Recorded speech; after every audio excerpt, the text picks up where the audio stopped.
Hello. I feel I ought to give you all a bit of an update, but it's quite difficult at the moment. You'll wonder what's happening. And last week, or just over the week, we took 20 or 19 equines, mainly horses, that were the local authorities' responsibility. And of course, that was subject to the convention between us, where they would come to us and we would provide facilities for their welfare. However, we hit a few blips, and we are very sad to have to say that some we just couldn't bring up. We had to say no last week.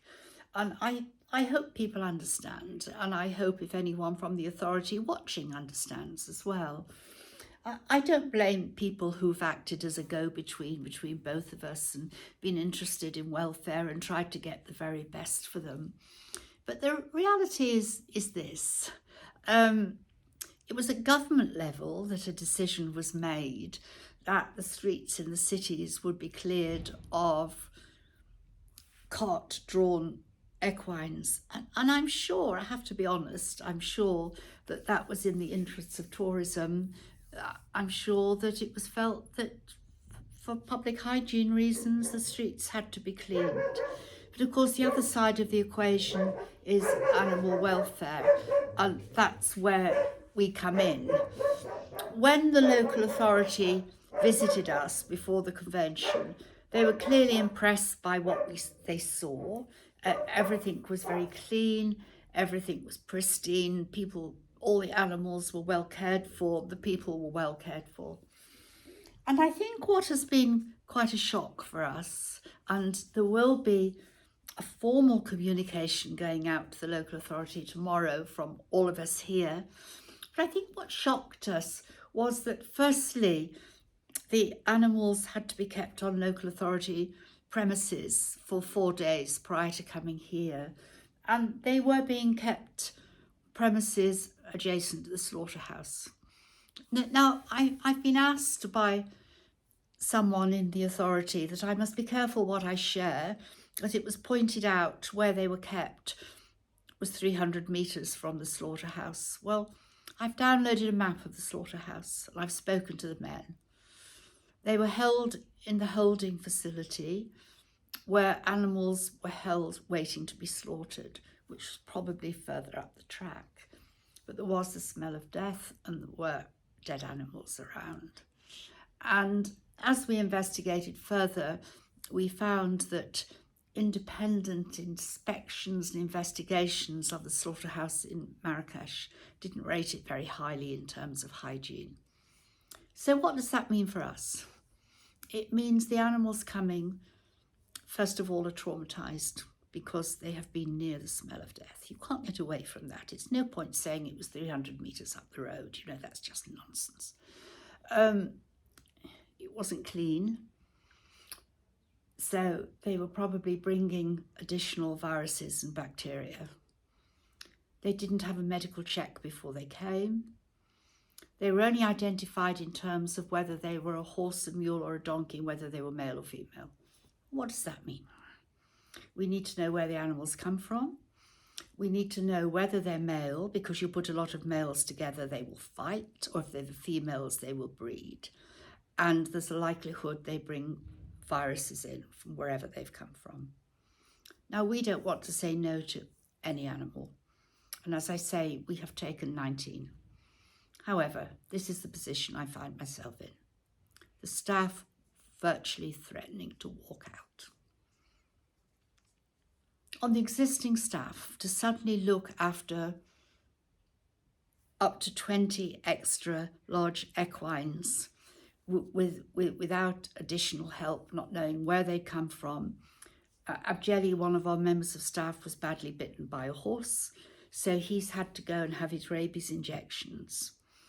To know that these animals have come without the basic medical checks, and to have almost the naivety of believing that you could throw a lot of ungelded equines in together.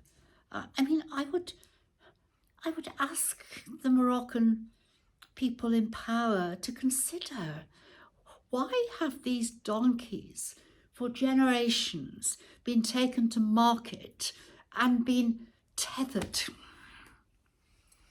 Why are they not allowed to mix with other donkeys? For obvious reasons. They breed or they will fight. The dilemma I personally find myself in is, of course, I could beg the staff to stay, and they have stayed, I promise you. I could say, no, we'll keep on taking them. And then we would take so many that there's the risk of introducing viruses.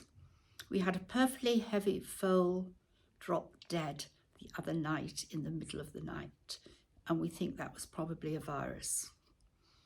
As you keep animals together, your hygiene must be scrupulous.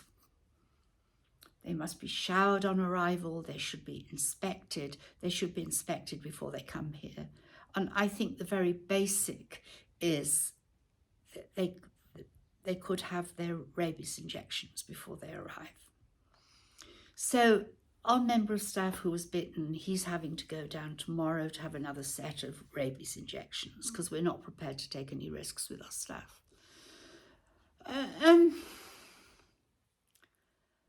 I'm not prepared to see Georgia collapse through an influx of animals from the local authority where there has been no consideration to their needs, what their role should be, how they should be prepared before coming.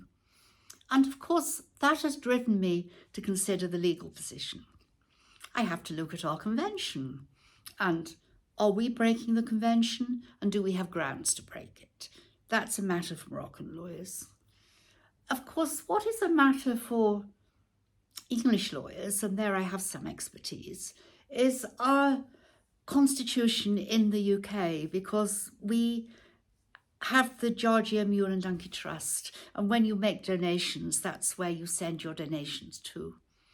And the Charity Commission are very tight as to how that money should be spent. And in terms of our constitution, just briefly, it must be spent on the alleviation of distress to working animals and assistance to their families. I have double-checked with lawyer friends of mine today, and those monies cannot be spent on subsidising a local authority, a municipality in Morocco. So where does that leave us? If the municipality said, we would like you to care for our animals because they'll have the highest welfare standards, and we acknowledge so many more stables need to be built, we acknowledge so many more staff need to be employed, and we acknowledge so much more food and medicine needs to come in, and they fund that, the animals here will have the highest standard of care. But I cannot expect the people who donate to me under the current Charity Commission scheme to be subsidising a local authority. So where does that leave us? I feel very sorry for people on the ground who quite frankly didn't know what they were getting into. This is a government decision that horse equine drawn, I don't mean calèches, I mean the ordinary carts, should be stopped in the cities. And that's a wonderful decision. I'm 100% behind it, but only if the finance is put in place to deal with that. So finally, a very good example. I have in one paddock here, I think 5 mares who have come from the local authority, and they don't look in bad condition, to be honest. A couple are very skinny, but quite frankly, they don't look as bad as the calèche horses I see in Marrakesh. And then I get a message from a young man in Agadir who has no work, is on his own in the city, and has seen a mule that is clearly limping, clearly very deprived, starving, and he wants to help. And of course, those are the people we would normally help. So indeed, tomorrow, Ayoub is going down to Agadir to help that young man and bring the mule back to us. That's what we are here to do. I hope that makes sense, and I hope you understand. I'm not sure what the way forward will be yet, but I promise you there will be a way forward. Thank you.